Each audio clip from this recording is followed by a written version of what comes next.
Education level ಕೂಡ ಅವರ ಮೆದುಳು ಅವರ ತಲೆಯಲ್ಲಿ ಇದೆಯೋ ಇಲ್ಲ ನನಗೆ ಗೊತ್ತಿಲ್ಲ. ಬಂಗಾರಪ್ಪನವರ ಹೆಸರಿದೆ, ಮಧು ಬಂಗಾರಪ್ಪನವರ ಪಕ್ಕದಲ್ಲಿ.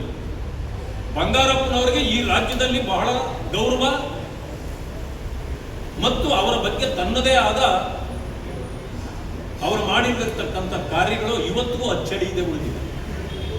ಬಡವರ ಮಕ್ಕಳು, ಬಡವರು ಕೂಲಿಗೆ ಹೋದ್ರೆ ಮಕ್ಕಳನ್ನು ಕೂಡ ಅವ್ರ ಜೊತೆಯಲ್ಲಿ ಕರ್ಕೊಂಡು ಹೋಗ್ಬಿಡ್ತಾರೆ. ಹೇಗಾದರೂ ಮಾಡಿ ಅವರ ಮಕ್ಕಳನ್ನ ಶಾಲೆಗೆ ಬರೆಸ್ಬೇಕು ಅಂತೇಳಿ ಅವರ ಕಾಲದಲ್ಲಿ ಒಂದು ಮಗುವನ್ನ ಶಾಲೆಗೆ ಬಿಟ್ಟು ಹೋದ್ರೆ ದಿನಕ್ಕೆ ₹1 ಕೊಡ್ತಕ್ಕಂಥ ಕೆಲಸ ಮಾಡ್ತಿದ್ರು.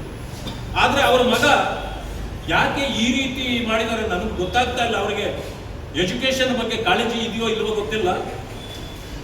ಆದರೆ ಅವರ ತಂದೆಗೆ ತದ್ವಿರುದ್ಧವಾಗಿ ಅವರು ನಡ್ಕೊಳ್ತಿದ್ದಾರೆ. ಎಜುಕೇಶನ್ ಸ್ಟ್ಯಾಂಡರ್ಡ್ ಅನ್ನ ಕಾಂಗ್ರೆಸ್ ಲೆವೆಲ್ಗೆ ತಂದಿಟ್ಟುಬಿಟ್ಟಿದ್ದಾರೆ.